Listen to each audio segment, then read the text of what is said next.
Hello again, welcome back. This is local Tico Brohe bringing you the second part of our Bloody Knuckles run. As Bloody Knuckles run, we do not have any weapons in our inventory. Our armor is all gear that provides us some level of strength bonus, except for our pants clothing piece. That doesn't provide anything. And then for jewelry, we have the two Bloody Knuckles, which do stack. They increase the power of our attacks when fighting with no weapon equipped, so fists. We are playing as a Strider, although we leveled up as 10 levels of Fighter and 190 levels of Warrior. Again, no weapons, so no abilities to our use. And then for augments, we have a couple climbing augments, and Adhesion and Opportunism, Egression for escaping grabs, Bastion for defense, and then Autonomy and Clout for strength.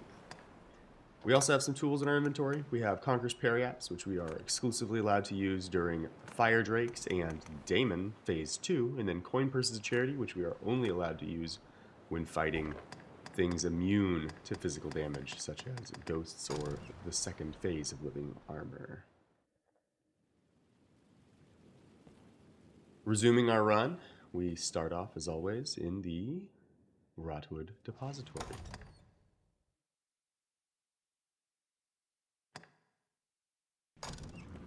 This is not, again, a no-hit run. This is not a no-healing run.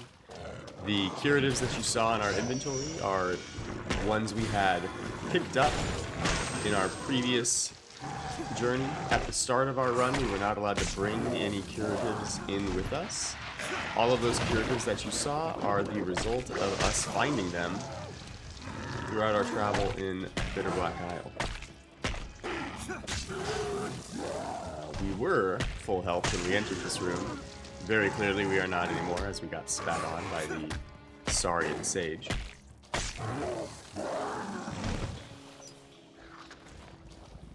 We do not have a Ring of Desiccation either, simply because we never elect to lose half of our damage, sort of.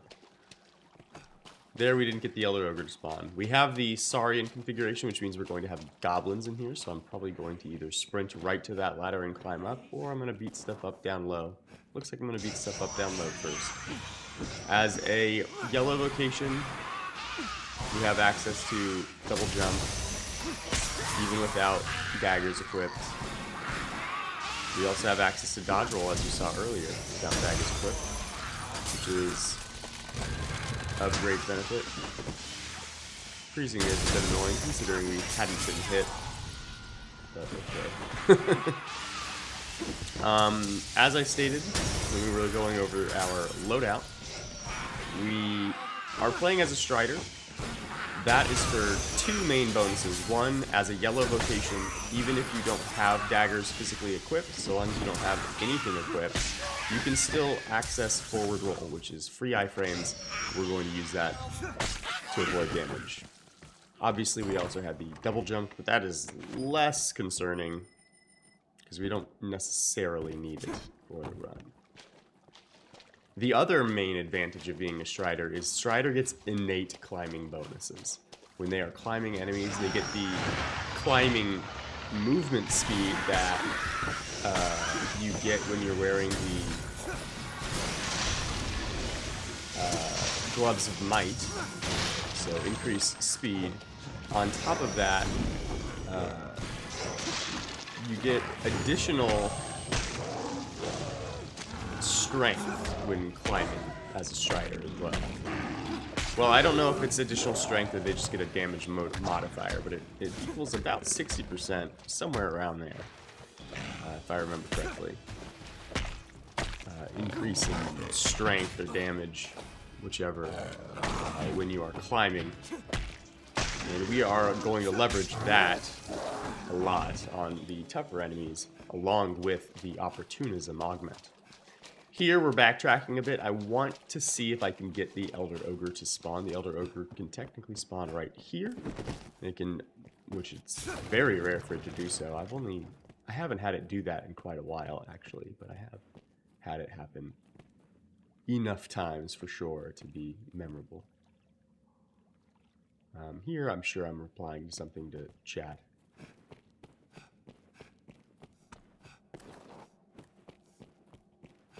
I think I was talking about the way you can climb up the ladder for the goblins. Anyway, the Elder Ogre can also spawn right there. For Elder Ogre, we want to just get on its head. We want to be kind of on the backside of its head. For the most part, if we are in the right spot, which we're not quite, but for the most part, if we get to the right spot, the Elder Ogre will not hit us. There we had the weird grabbing shenanigans where it moves an appendage too close to us and we suddenly change what we're holding onto. It's super annoying. Whatever. The hitbox for the Elder Ogre head extends beyond its head. Basically, the Elder Ogre is like a mesh on top of a regular ogre, but the Elder Ogre is like maybe 15% larger. That's just a guess, I don't actually know.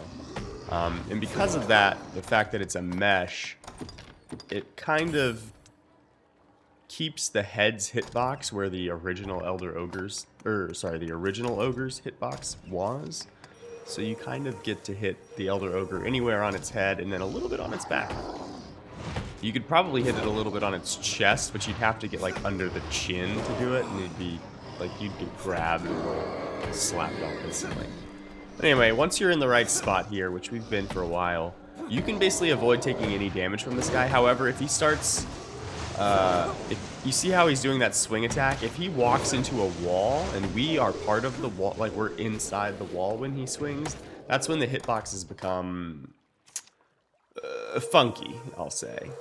And when the hitboxes become funky, that's when the Elder Ogre will start slapping us a little bit while we're in the safe spot.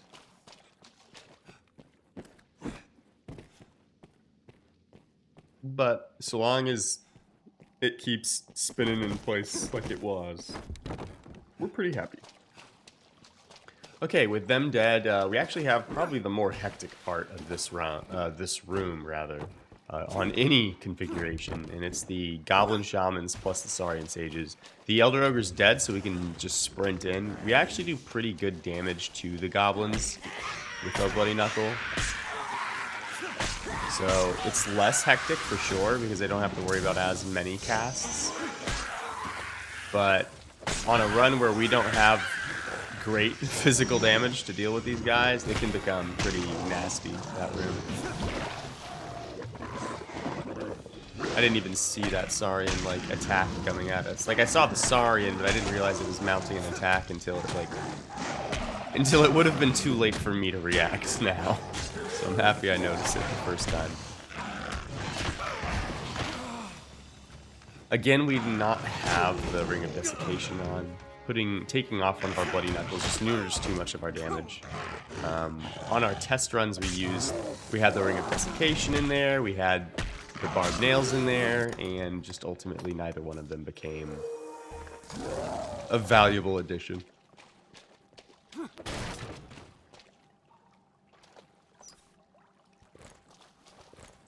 But with the Rotwood Depository complete, we can move on to the Forgotten Hall. Now here we have the Liches. This is not the configuration I prefer, just because the Liches are a huge pain.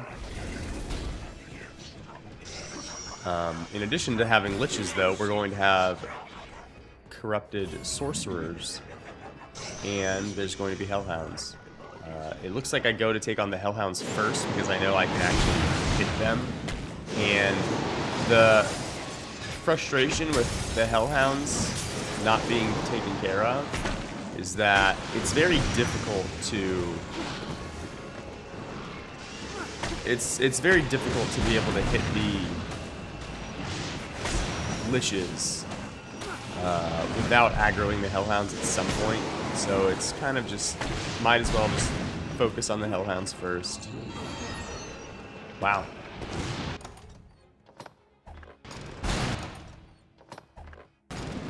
It's actually way less damage than I thought that would be. There are 5 Hellhounds here. I have not been counting, but that's either 4 or 5 right there. Ooh, guys snuck around. It's a very, very efficient Auspicious Instance. This chest can have like a Godly or an Auspicious. It can also have like Nostalgia Dust and There's something else. I don't remember what the other thing is. But you have a decent chance. It's probably close to 50-50 chance of that chest being either a very good curative or kind of nothing. Nothing of value. Although that being said, Nostalgia Dust cures possession, if I remember correctly. That would be kind of cool if we could throw Nostalgia Dust on the Vampires and they'd be like our allies for a bit. Never considered that. That'd be fun.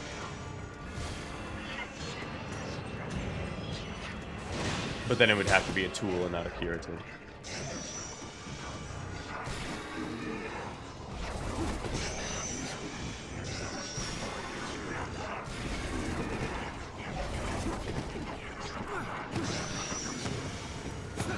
But for the most part, pretty easy to avoid most of their attacks. Obviously, as I say that, I get hit by an eagle. Where I was going with is the only thing that I'm really concerned about getting hit by is a pustule if they drop one while I'm trying to punch them, which is what happened before I could even say that. Being cursed is not ideal. That's a bolide because of how long it's taking me to cast that. Being cursed, we're going to reduce the amount of damage we deal. We're going to increase the amount of damage we take. It's not what I'm hoping to have happen. I don't know why I even consumed that fire pipe. We certainly don't need the stamina at this precise moment. We can't even see. Whatever. The chest on this side can also have a decent curative. It's not like the same consistency as the other one, but it can have a decent curative. Surging Light Tone. Not bad if we were trying to use holy weapons, because you generally need those to rarefy them. But that's okay. Here we basically just have to wait out the blind. If I get lucky enough, I could potentially... there we go. I could potentially hit one of them without being able to see. Of course, he drops a pustule when he comes down. There is also a Panacea up in the corner behind me. Actually, almost directly behind me. If I climb up on the rocks over there, there's a Panacea, which we could potentially make use of, but obviously did not.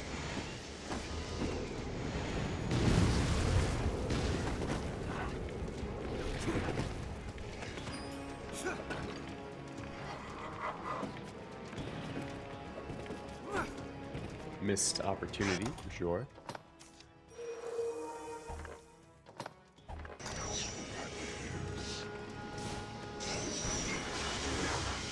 But yeah, as you see, having this as our opener for the room is not what we're looking for. It's not what we're hoping for. Oh my gosh. What the heck? We missed 3 swings in a row. That we can't afford to do, especially since we're cursed. So like we're dealing less damage anyway. We can't afford to just miss 4 of our attacks like that.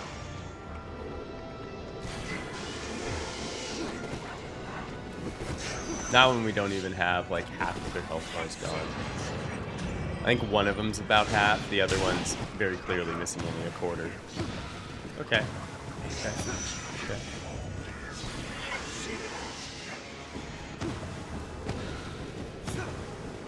And by a quarter and a half, I meant of their entire health, not of any single health bar. They have 4 health bars altogether. Right now, I think we've missed out, or we've probably cleared 2 health bars in total. 1.5 on one, and then half of one on another, so we're about halfway done with this fight, by that logic. Unfortunately, we just got rid of our curse, and we're cursed again. I wish I could say that's not like the usual, but it definitely is. It's very common to get cursed here over and over again. Godly and Epileptic. That's pretty good. I didn't actually know that you could get that with that chest. Mostly because I don't open too many chests on my runs, typically. I open the ones that I'm familiar with as having like Rift Crystals in them. Not all of them, though, because I'm not familiar with them having rift crystals in them. Sometimes I open a chest and I'm like, oh, wait a minute, that was a rift by crystal. What the heck? Always happy surprises. But yeah, there we were like, well, let's open this chest, see what it has. Godly. Honestly, a great curative.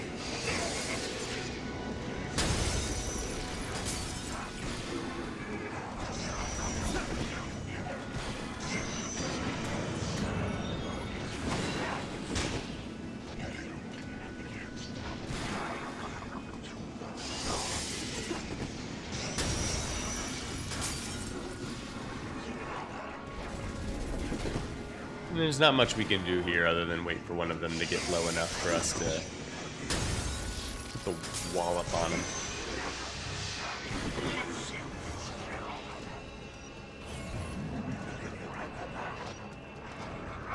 Fortunately, these guys can't cast something like Maelstrom or anything like that. They can cast Bolide. Of course, we clear our curse, and then on the last punch on one of them, we get it back. Classic. But yeah, Bolide we can deal with. Maelstrom we couldn't really do a whole lot about.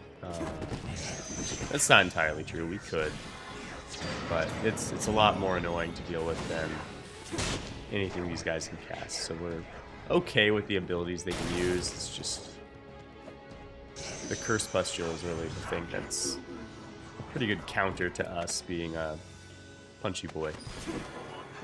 I don't know how calculations work in terms of sequencing for damage calculations.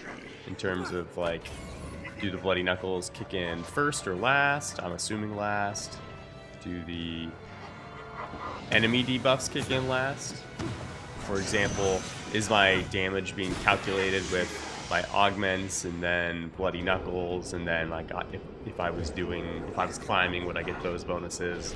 And then after that, the enemy debilitations kick in, so whatever that number is minus however much it is for being cursed, it's like 20%. You know, is that how it works? I don't know. Genuinely no clue.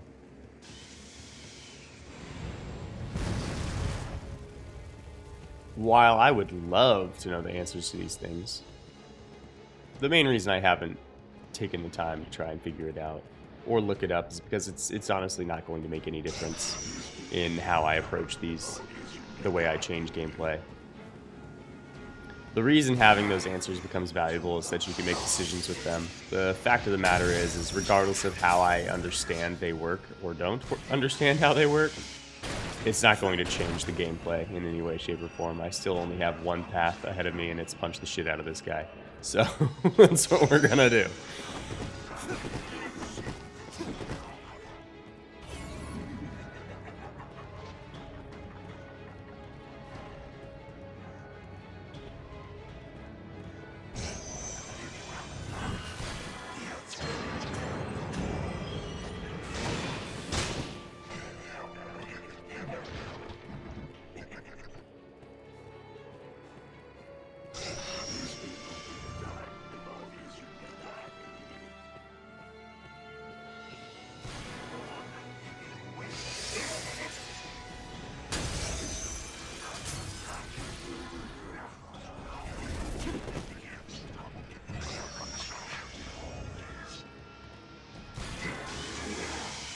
This guy has not come down to our level in so long. Okay, there's a pustule. We don't have curse at the moment, so if he lowers now, we could actually hit him a bit without risk, but of course he'll wait until that's no longer an option, right?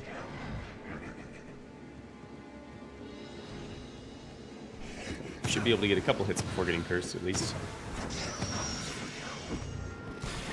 Okay. Now he could probably drop Curse Pustule next time he comes down, so we need to be aware of that. But even if he does, we should be okay, because he's pretty low. Oh, there's a fresh Curse Pustule. So we should be in the clear. This should be it. One more. Okay. So as I said before, this configuration has Corrupted Sorcerer Pawns and Hellhounds down below. The Hellhounds we can sometimes bait into coming up here. If that happens, we can punch them. But I would like to do that really only if I can get the Sorcerer Pawns not to notice me. Here we take out our lantern, or put away our lantern so that they don't see us. We're also going to just walk. Oh, I always forget about the Strigoi in this room configuration. I always see it and go, oh yeah, that's right. I remember the Strigoi. But like, I never remember it when I'm like trying to list off in my head what this room contains. But we have the Strigoi as well. The Strigoi, frankly, doesn't really concern me that much. Obviously, we took off the lantern so that they didn't notice us. They very clearly did, so what a waste. That's okay. We have leaf worms here.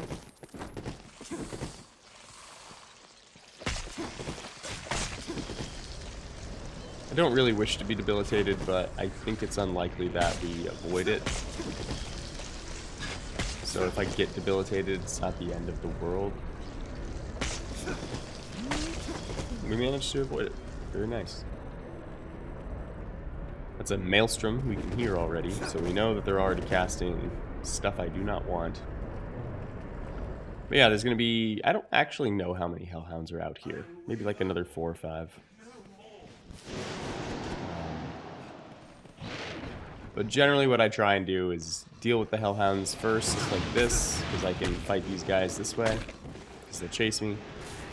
Whereas the sorcerers typically don't cast into here. They can, it's possible, but it's more like a luck-based situation, like that Seism coming in here because of where the sorcerer was standing when it decided to cast. Not so much like they can aim their casts in here. Because Seism comes out in like a pattern.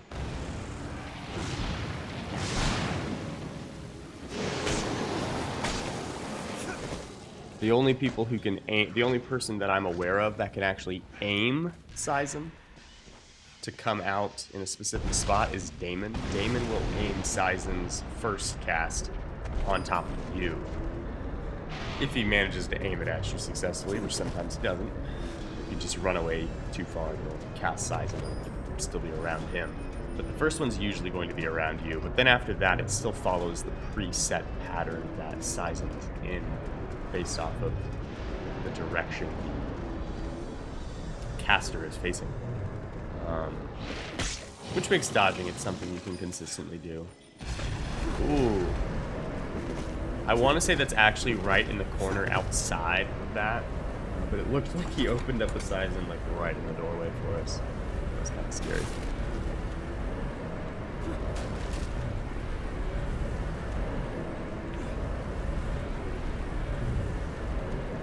So here I have this jug. This jug is so that I can hopefully knock down the... I didn't mean to put that away. I meant to... Maybe I did mean to put it away. That's a Maelstrom cast right there. I can tell because of the way he's holding the staff. What? It wasn't Maelstrom? Weird. Oh, maybe it was Maelstrom and he just wasn't done yet. I was thinking, because that looked like the Maelstrom cast. At any rate, that jug is so that if I get the Strigoi to come in here, if I throw the jug at him while he's flying, he'll fall over, and then I can just beat him up. I can just punch him out. It's very consistent, actually. It is not particularly difficult to do. You just need to have enough space that you can read what he's going to do before it gets to you.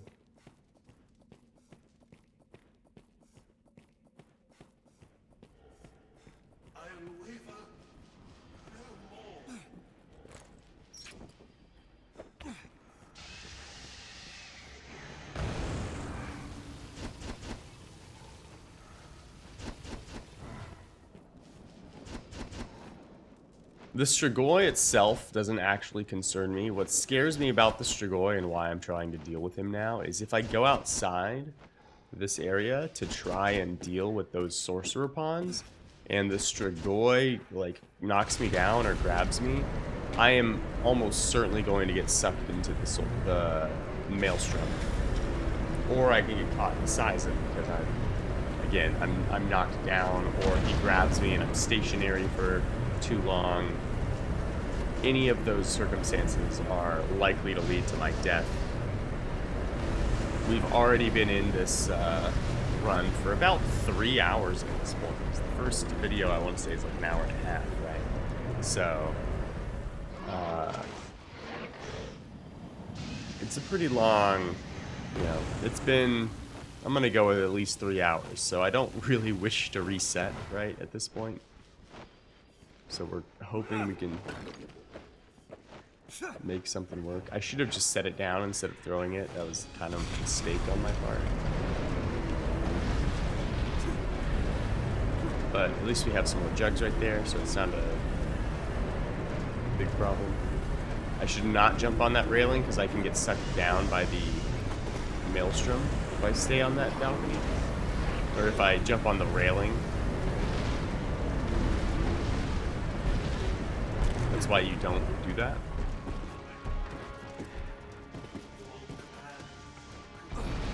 There we go. Now there we climbed up because we saw there was no maelstrom. There we go. That's, like I said, pretty easy once you can predict what he's doing. What I like to do is I just punch him a couple times, and then when he stands up, I grab him again, and I throw him. And it basically resets the timers that I get to punch him. When he's on the ground like that, I can deal more damage, but more importantly, I can deal consistent damage. You'll note I'm throwing him into the wall and not down the hallway. It's so that I don't have to walk and chase him down. If I throw him just into an open area, I have to take a couple steps before I can hit it. Doing that isn't obviously the end of the world or anything like that. It just limits the amount of hits I can get in before... it limits the amount of hits I can get in before I'm more or less successful at killing him. Because if I can only get 2 hits in per toss, I'm doing about half the damage of if I'm throwing it in the wall and I can get 4 hits in. But obviously, it doesn't actually change the outcome. It just makes it take longer. Okay, all 3 of our sorcerers are in a visible area. I'm going to hit this guy because I can tell he's casting Seisen. The other guy might be casting a Debilitation, which it looks like he was. Very efficient and auspicious. And this guy's another Seisen. We got it. And a godly. Look at that.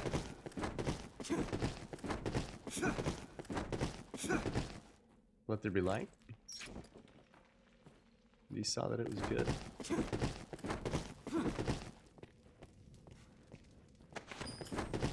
Always get the stinky fish. Grab the rank fish. We're gonna have 8 leap worms right here.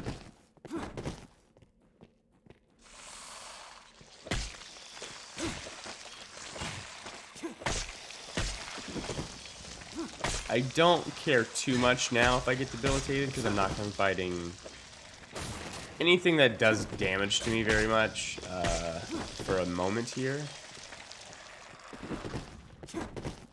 We didn't get debilitated. It's possible we actually have resistance to that debilitation, the defense down debilitation. I don't remember seeing it when we got hit by the pustule, so it's possible we have resistance to that.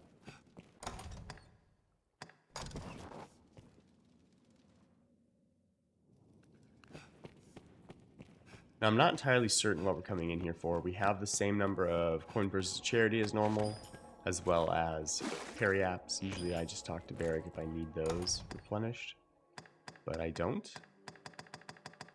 We got that insurance wakestone.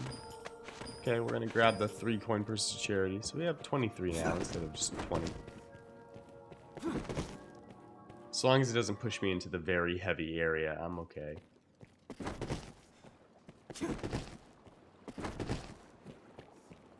There is also a pretty decent likelihood that we use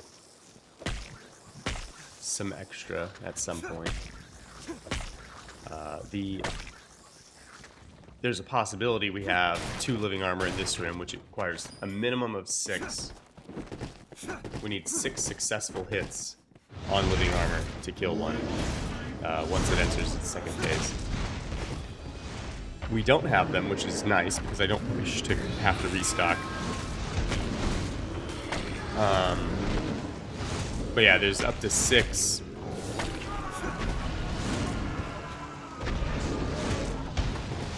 Or sorry, not up to 6. There's a need to use at least 6 to kill living armor. That's if we don't miss any. And in the Fallen City, there are going to be 3 living armor. Regardless of which configuration we have, there will be 3 living armor. That's 18. There's 18.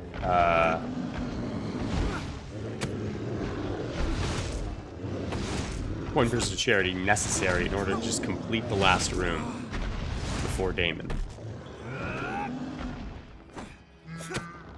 Look at that. The 3 for chain. Love it.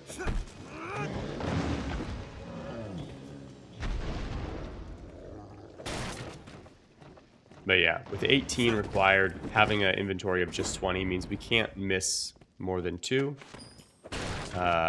We definitely have missed more than 2 on a practice run just because they can be surprisingly difficult. There, we're just consuming them because we don't want to be very heavy. I am okay with being heavy. Very heavy is a different story. Very heavy is actually quite slow when we're running around. Like our movement is slow.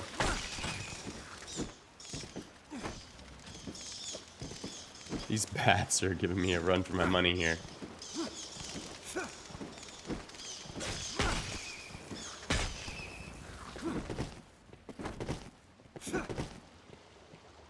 Okay, because we had the Cyclops upstairs, we are going to have Cyclops down here. These are going to be Gore Cyclops, though. Whereas upstairs we had regular ones. We're going to deal with these guys first.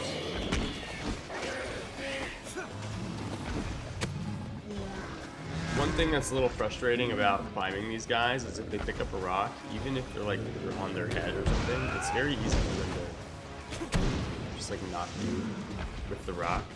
Even though you'd think they couldn't actually hit you from that angle, but they can for whatever reason. See? And we're literally attached to his face. So if he threw a rock, it would have hit him in the face, right? But that's not how the game works. Obviously, we deal pretty good damage, right?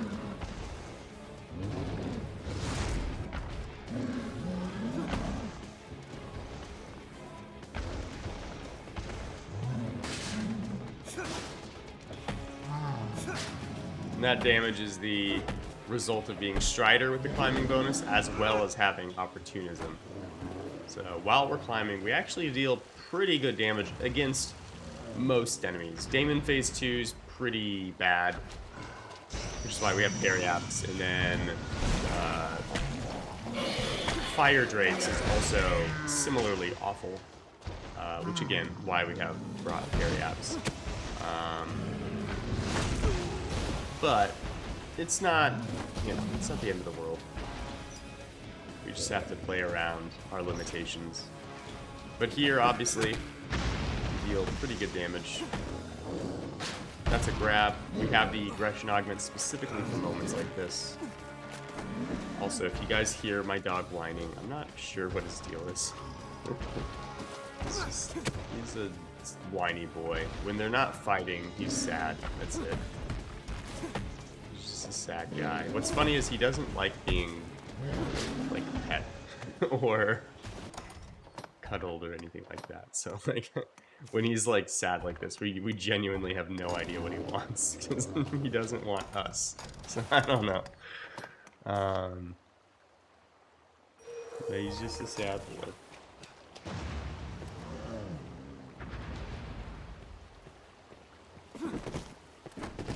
Yeah, there I tried to pet him and he growled at me, so, okay. Whatever. He might be sad because Elizabeth just left. We'll see.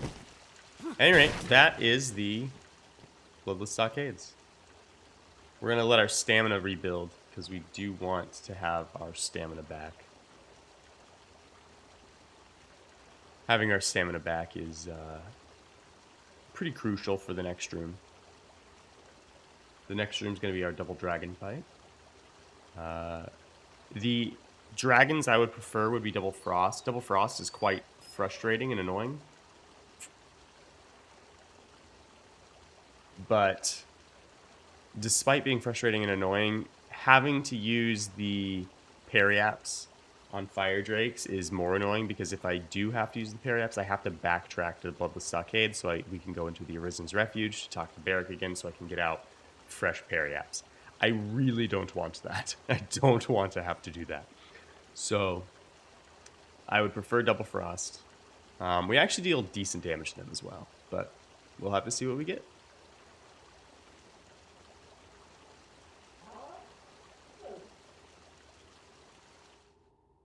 That's a very cute yawn from my dog. Okay, Sparyard, Scant, Mercy. Here we go. This is a run killer. This room can be. We got double frost. Okay, so we got the configuration we'd prefer. One fire, one frost wouldn't be that bad. It's just, again, I'd have to go back and get fresh Periapts after the fight. It's just not what I'm hoping for. As you see, our damage on these guys is pretty good. What makes this room actually difficult is, one, the frost damage itself, and then the casts of the other dragon. It becomes extremely difficult to survive this room. As you can see, we got hit by one spell and we were just chained into oblivion by the other dragon. Like, that was all one dragon spellcasting. Fortunately, we had grabbed that Wake Stone. So it's kind of crazy that we died like the moment we entered this room, but nothing to be done about it now. Even when we're not climbing, our damage is okay. It's not spectacular by any means. I would like my lantern back. Thank you. It's not spectacular by any means, but it is quite good still.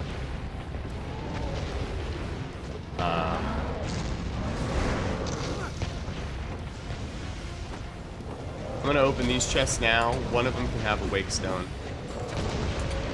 We did not get Wake Stones. We got 2 Lift Stones. A bit unfortunate that we didn't get the insurance policy, but it's okay. We have a good amount of curatives, full health.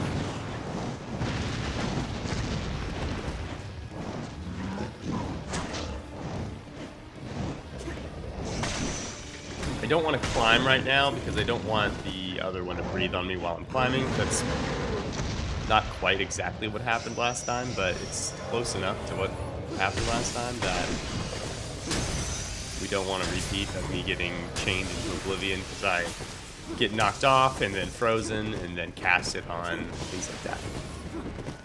So instead, we'll just go about it this way.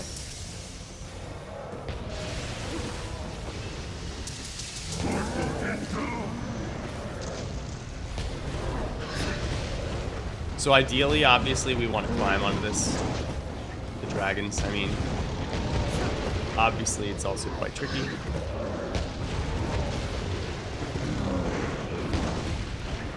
Just because they both are doing stuff. There, I've been cursed. I'll probably Panacea. Oh, no, I have a Light Cure. Good call. Oh, forgot about Light Cure.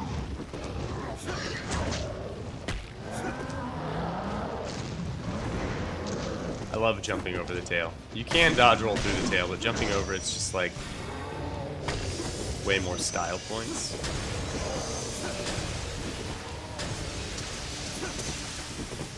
Double jump makes jumping over the tail a lot easier. But you can do it with other things. We rolled into that. That was entirely my fault. Obviously everything that's gonna hit me is gonna be my fault, not someone else's, but there, like, we rolled out of it and then we rolled into it. trying to evade something else. That was a big misplay. Now, at this health, the dragon can actually heal itself at this stage, so we want to try and prevent that by killing it quickly. Unfortunately, a Bolide came out, and the way I like to avoid Bolide is just to do this loop here. It typically will avoid the Bolide casts, but not always. Here I'm trying to probably figure out which one is the active one. I would say the one on the right is active because we can see the little glow of its heart. It's like orange, whereas the other one we haven't hit the heart yet, so it doesn't have like the orange glow.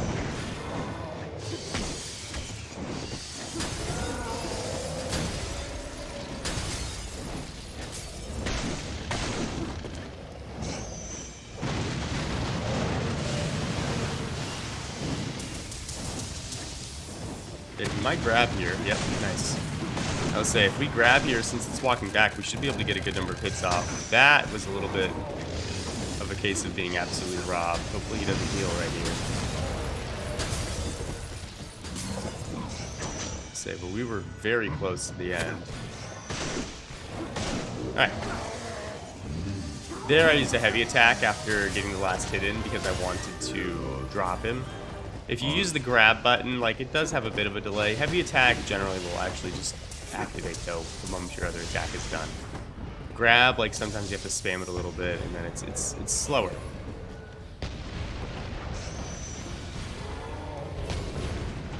Without instant reset, you know, heavy attack ends up being our best bet. Okay. Not what I meant to grab.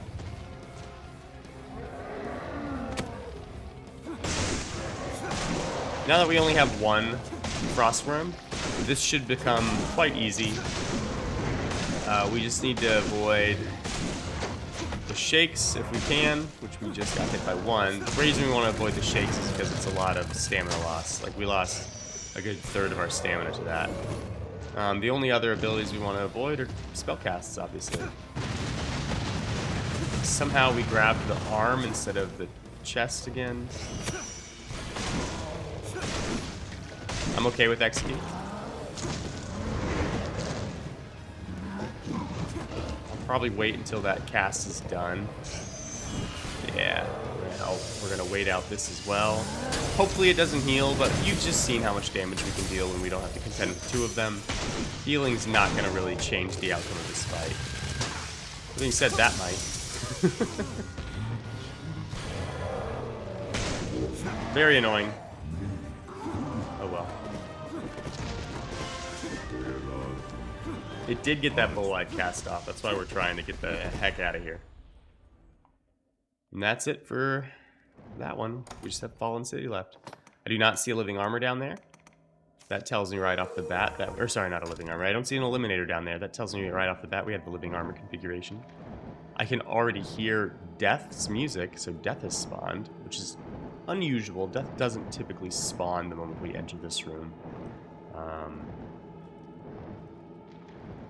It just, more often than not, Death spawns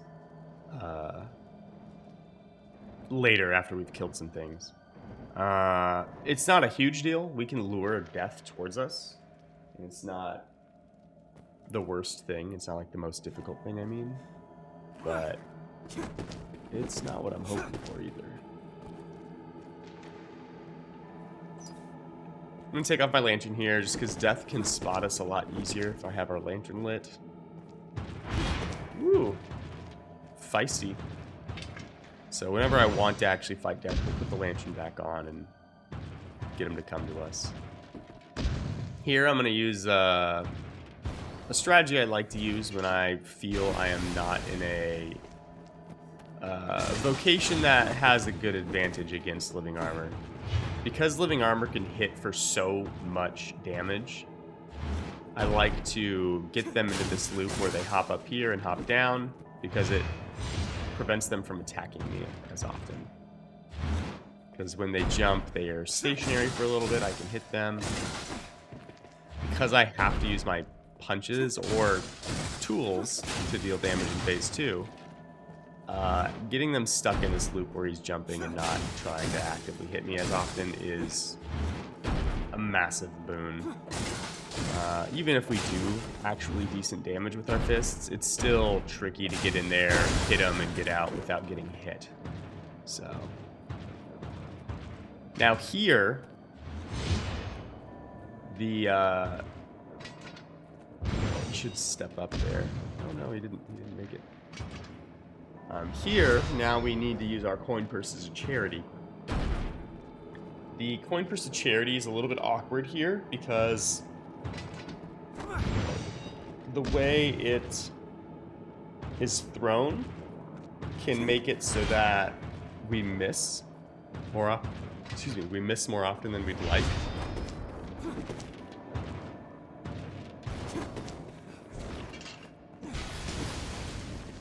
I feel like that was very close to hitting me, but I don't actually know. That's one. So far, so good.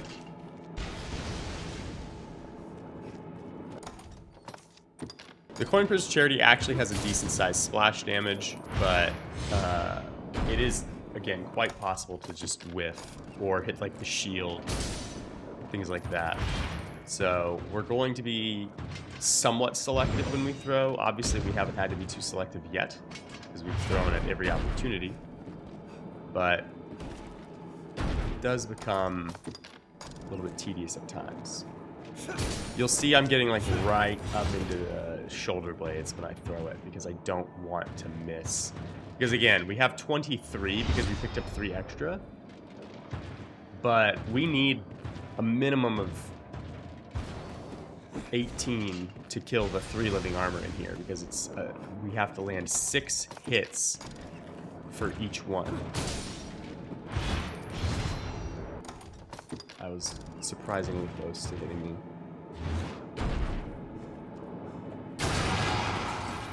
For a second, it looked like we whiffed. So there's one. One down. We still have a second living armor over here. I'm going to lure the second living armor before we deal with death. I'll probably kill this living armor and then lure death. I believe that's what we did do. I just don't recall. And there I didn't have the fast enough reaction time. When we're not wearing the lantern, these guys don't notice us until like we're very close, and then if they are quick with their attack, it's hard to reaction time it because it's just so abrupt. There, the full moon slash came out so quick, I just failed. I failed the reaction check. Lizard man mode not activated today. We get hit. No lizard reaction time.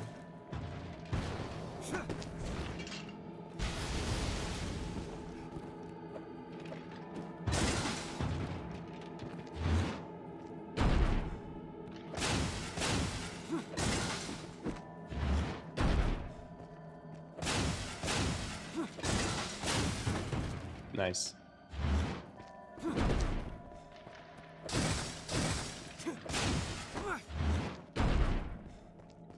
And this is what the loop is supposed to look like. You know, we've got him in a situation where I just want to hit him one time because he's literally one punch away from transitioning. But we just couldn't get the hit in. Dear Lord.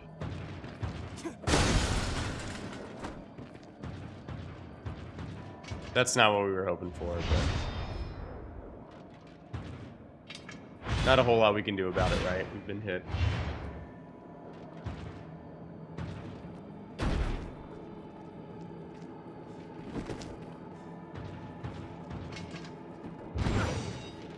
And due to our failure, it's out of its little pattern here. So now we got it back in the pattern. The resumption of throwing coin purses. Okay, there we slid. When you slide or take like a weird falling action like that, it actually puts away your coin purse charity. We just slid twice. So 2 throws in a row, we basically lost our attack opportunity, which is okay. Like, we weren't hit for them. Like, if we were hit for them, it'd be a problem, but we weren't, so we're okay with that. But it is unfortunate because this fight is...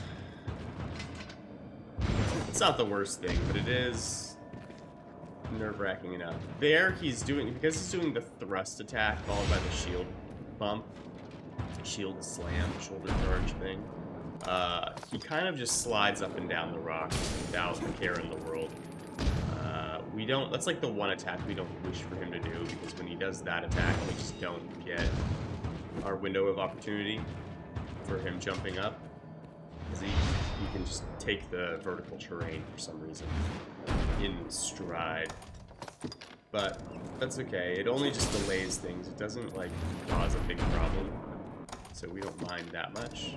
We might be able to get 2 off here because we were in the right position. Yeah.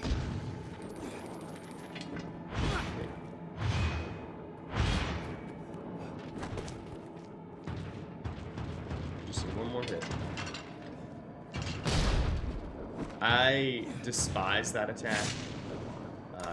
Not because it's difficult, because it's not difficult. It's just he turns so aggressively that it's actually hard to generally hit him. And it's just a waste of time. Pawns get caught by it somehow, but like I've never heard of a player getting actually hit by it. Alright, here we're gonna lure death. We got our lantern on. The dragon is roosted in that corner. We should have opened that chest that I just ran by. Have a pretty good curative in it.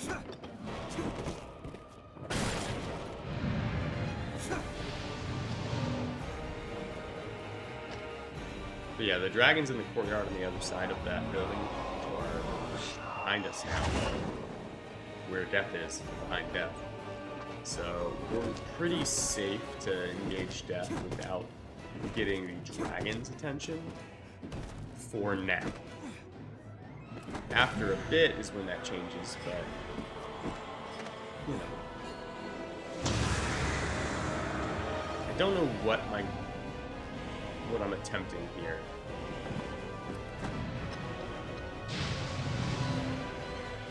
Oh, am I trying to lure it all the way over to the other side? Okay, that makes sense. So one thing I'll often do for dragons, and apparently death, is lure it to the big open area all the way at the end over here, because the dragon that's in the courtyard won't attack me unless I get close to the opening where it is. Just landed in that little part. The eliminators that are up top won't attack me. The other configuration eliminators will often attack us, actually. Uh-oh. Dragon may have noticed us. Yep, dragon just roared, so it did notice us. I'm not overly concerned. I don't want death to kill my dragon, but if it does, you know, whatever.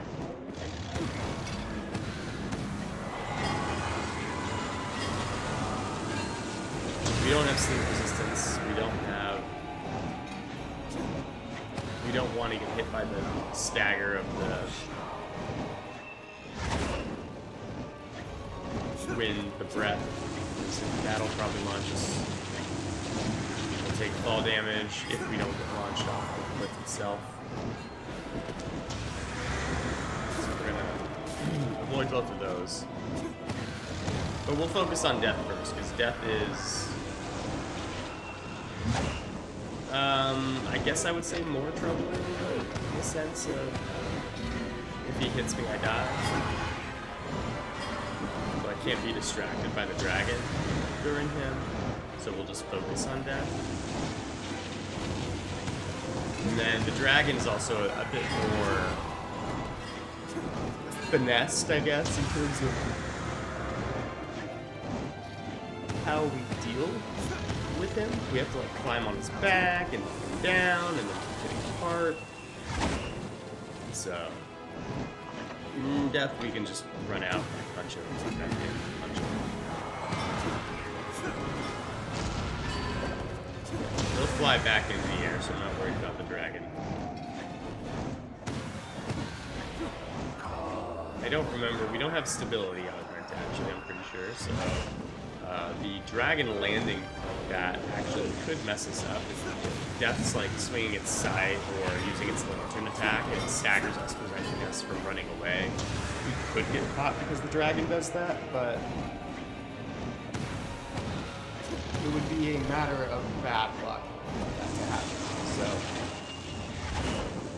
it is unlikely. The fact that we survived this run, spoilers, but I'm sure you guys have pictured that already. But the fact that we survived this run tells me that probably didn't happen.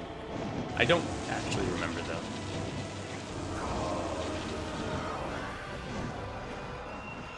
I am recording this.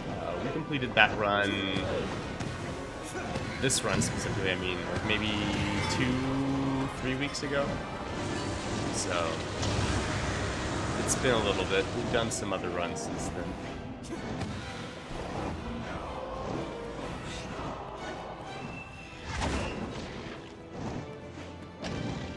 Oh, we heard the little side sound of him hitting, so I guess he just can't kill the dragon. I did not know that. I assumed he could kill the dragon. Because he can kill, like, prisoner gore cyclops and things like that.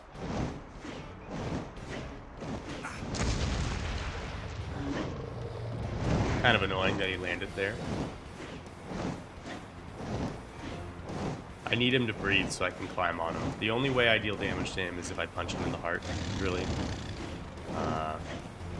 We're only going to be able to do that if he breathes and I get to grab his tail. Which is, as you can see, not something I'm excelling at.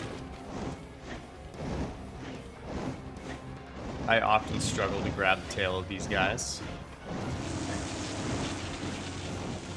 This is probably consistently my least favorite dragon. The Fire Drake is a lot more defensive, so it's often harder to kill. But unless you are a yellow vocation, in my opinion, these guys are just kind of really annoying to fight. Red vocation has to climb them. The blue vocations have to cast spells at them, but the positioning of them when they're up and then when they fall is often really annoying. Yellow vocation just has the best time manipulating them into falling where they want and being able to put them afterwards, in my opinion. Not to say that blue vocations don't put the hurt on, because they absolutely do, but... Alright, let's see if we can get a kill before this guy staggers us off. Ooh, that was a huge chunk of stamina. Do I eat my fish, or Harspud, for that matter? I don't have Harspud, so we fish. Okay. We might have actually been able to get away without. Now, we still have one living armor left, so we're going to deal with him before we deal with the 3 eliminators. And we're going to deal with them in a similar fashion to how we dealt with the first 2. We're going to catch him in a loop, but we're going to use the stairs. The stairs, notably easier to do the loop with than the first area. That rock is a little bit finicky. These stairs are pretty consistent. That was close. So yeah, from here, he should jump up. Just wail on his back. And then he'll jump down.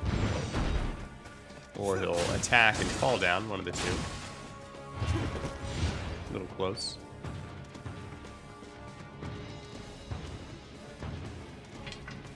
Okay, I'm okay with that attack because it pushed him back into where I want him. Climb up a little higher on the stairs. They start attacking me like that. Good stagger.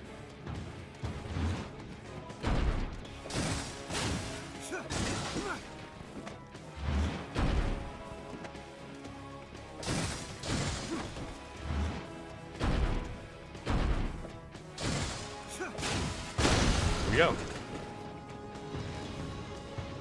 This one being so consistent makes it very easy to get the punches in. It makes it very easy to do a good number of things about this run, so we're quite happy. We're down to, I think, 10. Yeah. Coin purses, that was the first one, so we're going to have no more than 15, or sorry, no more than 5 coin purses of charity left if we land all of our hits. Which so far we have, which is a bit of a surprise, because we often will miss like 1 or 2. The reason we have 20 is because I wanted to have a few extra just in case we did miss. This is quite possibly the only run where we don't miss. So that's exciting. That's it for the last Eliminator, though. I'm trying to recall how we deal with the... Or sorry, I said Eliminator. The last living armor, though. I'm trying to recall how we deal with the Eliminator. I want to say that we probably actually lure them into jumping off the cliff, because it does take us a really long time to fight Eliminators.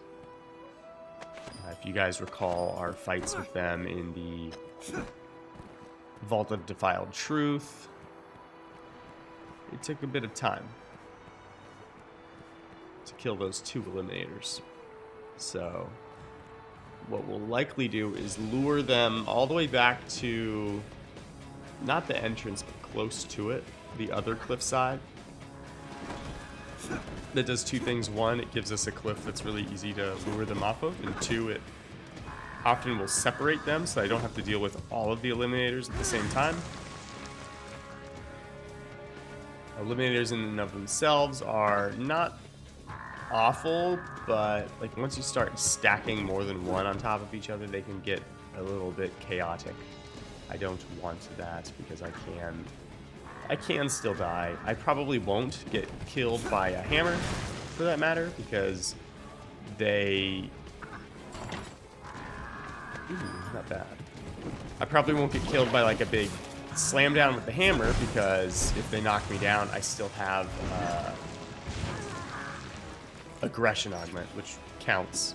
Even though I'm not being grabbed, and that's what the language says, Aggression will prevent me from that. So here we're just going to bait him into charging. We can just jump over them, and he falls. If they stop short, what we do is we just stay close until they bait them into doing the big hammer slam down where they spin, because sometimes they'll just spin off, or if they do the 2 hammer swing move where they step forward twice while doing so, they can walk off as well. So we got a couple different moves that we can take advantage of to get them to fall off of the edge, which is nice. There we didn't take very much damage just by getting hit by him during his charge, because we have the Bastion Augment. We actually don't have like that great of actual defenses in comparison to like actually having decent armor. Our cape's not bad, but everything else is stuff you can get in grant. Well, actually our boots are stuff we get here, but a lot of what we're wearing is not overly impressive armor. We just happen to have it. Gold Forge.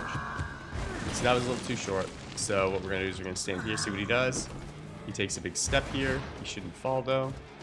Stand right here again. Here he shouldn't fall either. Ooh, he does. I thought that he would stay just far enough in that he wouldn't. But you see how much faster that is than when we fought them. If we were fighting them straight up, we wouldn't even have 1 down yet. The other thing about this configuration, or sorry, the Eliminators, trying to find the right words. The Eliminators in this area versus other places is they don't really have a place where they'll just reset and start walking away. Because of that, it's difficult to just stay on their heads and deal damage. So for us to kill them, it's literally just like a weird punch-out fight, which is not... it's not very good. Their defenses are quite good. At least in comparison to the damage type we are dealing with. So it's a very, very slow process to punch these guys to death, and then assuming we succeed, it's you know, it's gonna be unlikely we do it as unscathed as we will here. But we just killed all 3 Eliminators, and we probably wouldn't have even have killed the first Eliminator if we decided to just punch him straight up. So that's why we go that route. It's just faster. On an already long fight, it's just quicker. There we grab some Pyre 5. I don't mind carrying extra curatives now. Before we might not have picked those up because we were already heavy, but if you look now, we're in the light. We are not heavy in weight at all because we've gotten rid of 18 of our Coin Pursuit Charity. And our Coin Pursuit Charity were the lion's share of our weight. So, with that, we can be pretty happy with just holding things. Daimon's fight. So, Daimon is... basically what we want to do is we want to bait certain moves so we can climb onto his face and punch him out for phase 1. Phase 2 is a little bit different though, but we'll get that later. So the moves we want are when he does if we get behind him and he does the spin around move to reposition, we can often climb onto his head. The best move is actually when he jumps into the air and does like the slam down with his fist, because of the positioning for that is extremely good for us. Those are like the two best moves. There are other moves we can climb onto his face with, absolutely. But those are the two that I prefer. Because we want to get in the right spot on his head, which is right behind his horns, basically. And from there, it's really easy to climb. Here, if you jump high enough, you can avoid that. You don't jump too early. This is a scary move because a lot of times he'll jump backwards after casting that, so you just get hit. Or he'll do that where he stops walking forward.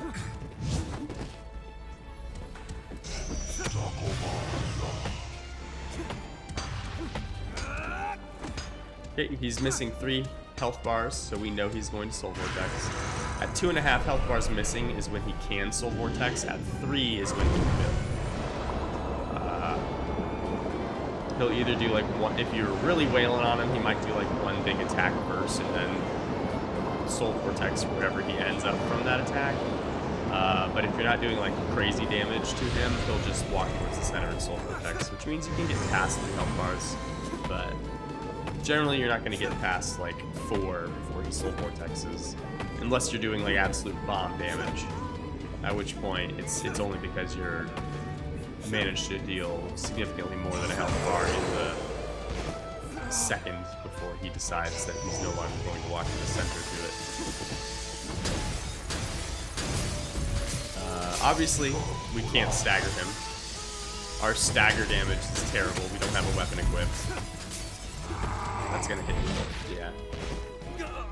But yeah, our stagger damage is terrible because we don't have a weapon equipped. That's fine. That's understandable. Our lantern just went out.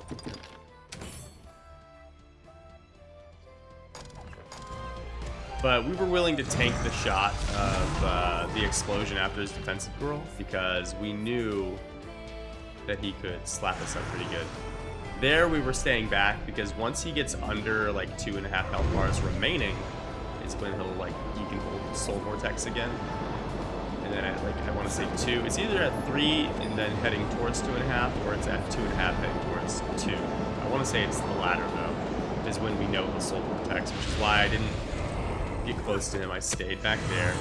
But this should be it. We should be able to push him to phase 2. Now, phase 1 complete. A little messy, but it's hard to avoid damage in phase 1, just because he's a bit erratic. And we're going to take advantage of the defensive curl and therefore get hit by the explosion and things like that. It's hard to avoid. Phase 2, this is one of the few times where damage in phase 2 is actually relatively difficult to evade. Usually I find phase 2 difficult to do damage because he's got so much defenses and health, but evading his damage is much easier in my experience than phase 1. This is like the exception to that. Yep, okay. I wasn't sure if I was close enough to get hit. I kind of expected it. Because we use the Wake Stone here, I'll probably run and grab the other Wake Stone as a nice insurance policy. Not yet. Mostly because this is a great opportunity to climb up. So the way we want to deal damage to him in this phase is we climb up, we do 4 Conqueror's Periapts, and then we'll punch him in the face while we can. Now here, he's doing this. If we jump up, if we climb up and then punch him in the face, we're good. The only other attack that we need to evade while climbing him is lightning. And for that one, we just rotate around him. We can either rotate under the armpit, or we can rotate under the, or like up at the shoulders. But yeah, unfortunately here we've not really gotten good use out of our Conqueror's Periapts, right? We've climbed him. We got a health bar down, which is not bad. But we've been knocked off for more time than we've been having to evade attacks or knocked down for longer than we've been punching him. Now, we do decent damage. What's that one? Was that like maybe 6 punches per health bar? Yeah, it looks like 6 punches per health bar with the Periapts. Here I'm jumping off because we have him to 3 health bars missing, which means I know he's going to Soul Vortex. So even if I stay on there, I might have eked out another couple punches, but I would have had to evade the lightning first, so I probably wouldn't have gotten any more than like maybe 2 punches in. Which would put me at maybe 3 and almost a half health bars missing. But it's not overly critical that we deal with that. What's nice though is, as before, we can take pretty effective advantage of the defensive curl after he does his Soul Vortex with climbing, because he doesn't give us any resistance, so we can climb up, do more Periapts. Now we only have 12 Periapts coming into the room, and we've already used 4 and dealt 3 health bars of damage, which is actually not bad considering we should deal more than that here, I believe. But after this buff, we're only going to have 1 more buff opportunity. So the question is, do we hold on to it until he gets to another Soul Vortex, or do we use it to get him to a Soul Vortex so that we can do some extra damage? I want to say we hold on to it until the next Soul Vortex, though. I was going to say, I would probably use that Godly.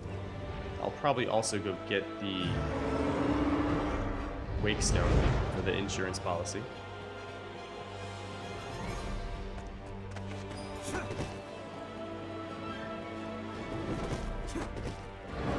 Now he's at 5 health bars remaining.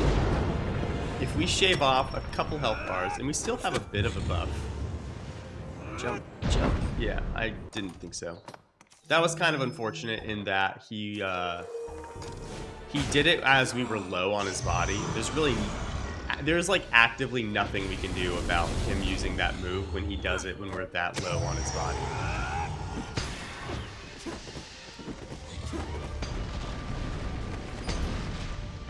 So we just kind of have to deal with it.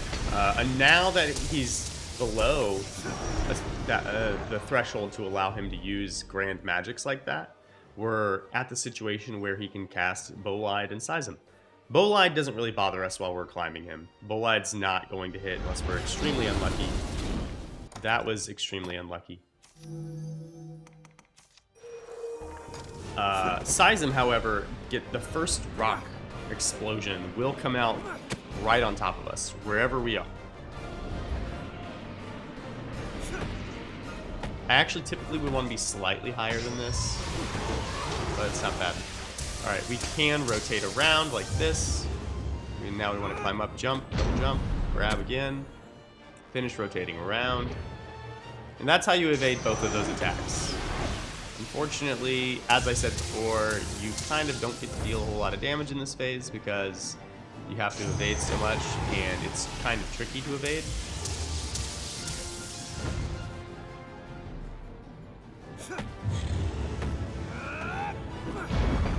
Oh, I think we jumped a little too early, is what happened.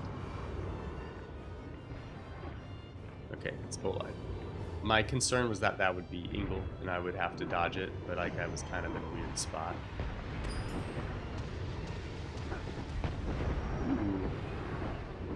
That Bolide was a touch close. We have Combustion on our tail, so we're gonna... There should be another Lordly over here. Yep, there it is. Perfect.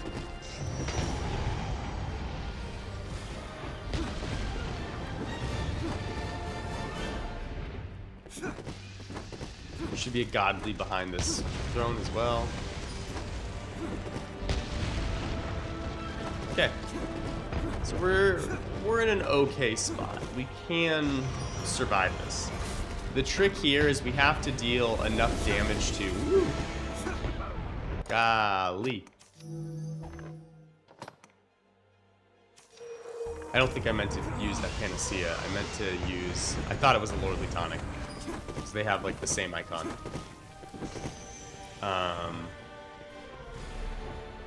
Yeah, the trick now is I have to deal enough damage. I have to get an opportunity to deal enough damage to basically put him into the next Soul Vortex. Because if I get him into the next Soul Vortex, I should be able to kill him with our Periapts. But I do have to go through, like, 2 health bars to guarantee that. And that's somewhat a tall order, frankly.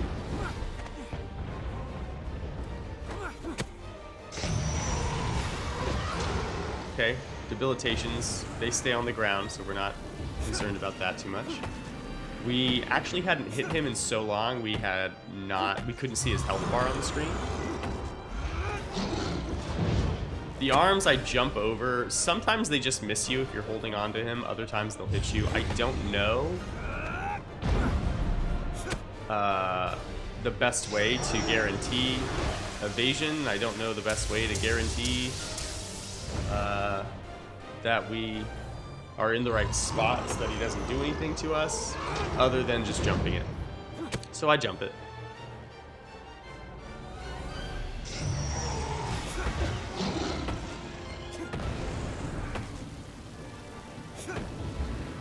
As you see, our damage is really bad. This is why we were using the Periapts.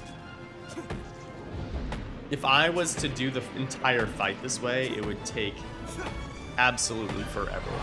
This fight already takes about, I don't know how long it takes actually, probably close to 20-ish minutes.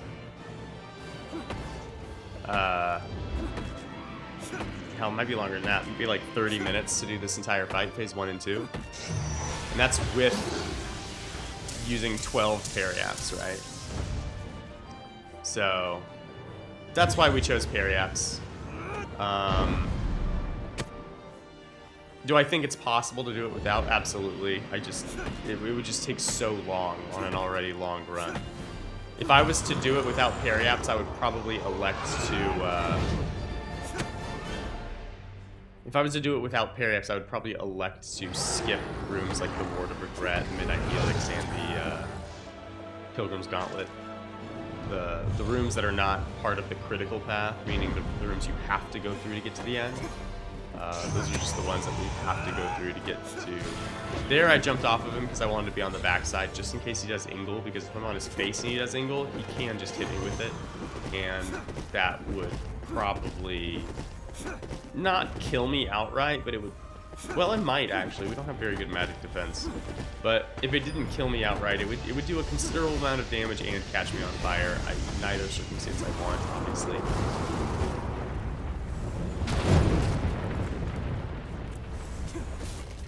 Here we're just scouring for some curatives.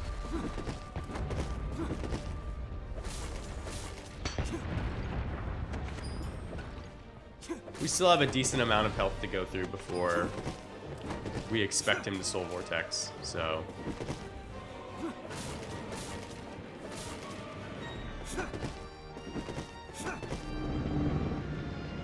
This is a great ability for him to use because it gives us the time to climb on him.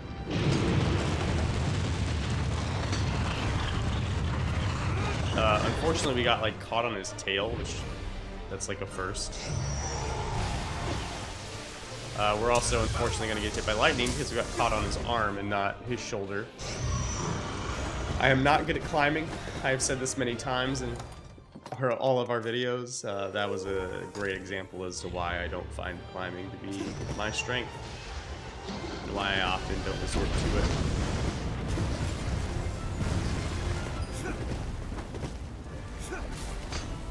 Which is funny because my favorite vocation is Strider, which gets all of these innate climbing bonuses. It's very clearly what it's designed to be doing, but I'm not good at it, so I don't. I like Strider because my favorite ability is Fractured Arc, and then Downpour Volley is another favorite ability. Even though Downpour Volley is not like overly unique in terms of like fantasy games, builds. It's still really satisfying. Please do not kill me. That was very close. Salubrious. And a Hearthspud.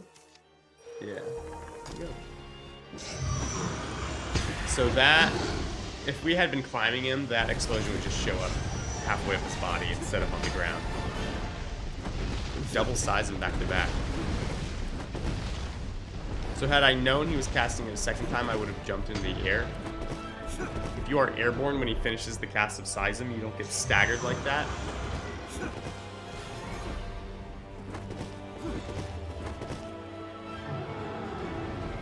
The first one I just failed. The second one was just, you know. That's another decent move for us to climb onto him, assuming we're close enough to do so. The reason that's a decent move is because he kind of has a long recovery animation after that. This looks like it could be an Ingle. It's not, it's full life. That's why you saw me rotate towards his back. I didn't want to be... Woo. That looked a little bit close, I'm not gonna lie. That looked a little bit close to us getting hit.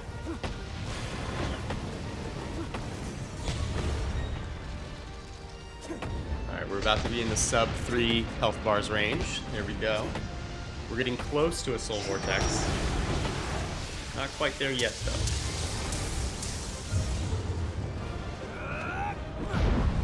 Ooh. We actually dodged that combo where he does 11 into 11 into Himmeli.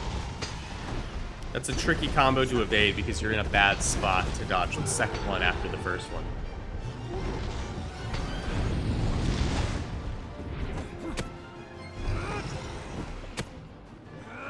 Again, taking advantage of the attempted grab to get in our position because it has a large number of recovery frames.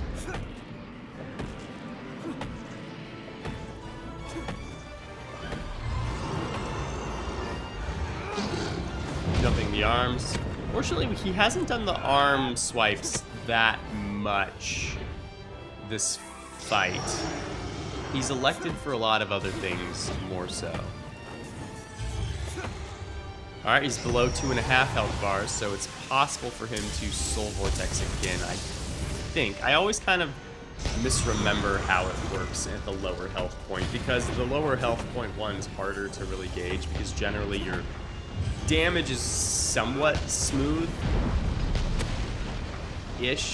so by the time you're getting to the phase where he's going to do the second Soul Vortex, like, you can have very different health amounts, so it's kind of... It's a little hard to remember to notice what health point he's at. However, we're getting very close to 2 health bars remaining, which means we're getting very close to him wanting to Soul Vortex aggressively.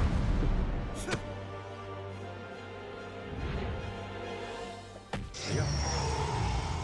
2 health bars. Let's see what he does. Yep. I do want to top off here because he did cast Collide, and I think it's going to land on me. Oh, the clutch forward roll.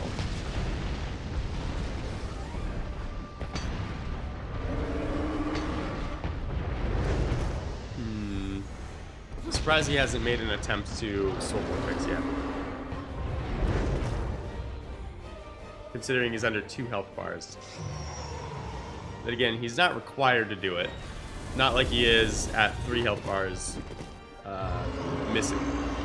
It is different. When he's low health, it is different. I think what happens is it starts like the option to do it, and then it's on like a cooldown. So here he's going to do it. And this should be the end of our fight. Because all we need to do is wait out the Soul Vortex. Once we've waited out the Soul Vortex, we can climb onto his face. We'll use our remaining 4 Periapts, and then we'll beat him up. We'll punch him out.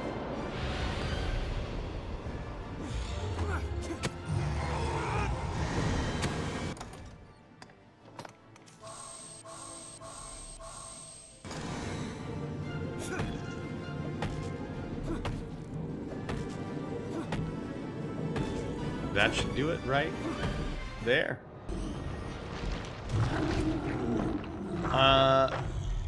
Not the worst fight. We took some hits, but I think it was expected for us to take a decent number of hits there. I think we took more hits than I would like, but a lot of the hits we took were Levins, which are hard to evade, and then the actual Immolates, which are, again, hard to evade. So I don't feel bad about the hits that we took. I'm a little bit annoyed we took as many, but I don't feel bad about the specific ones that caught us. But with that, the run is over. We managed to do it. I don't know how much more damage you would be able to do with Double Barbed Nail or Bloody Knuckles with leveling as Assassin, but we'd be much less healthy. We'd have significantly less health. So it'd probably be harder to survive. But leveling Warrior was quite the nice compromise. But with that, I want to thank you guys for watching. It's a lot of fun, this run. It's a bit stressful, for sure. It's a lot of fun. I hope you guys enjoyed it. If you did, please be sure to leave a like, a follow, whatever. But I do stream Monday through Friday over at twitch.tv/localticobrohe. You guys should come check it out. Anyways, thanks for watching. Cheers.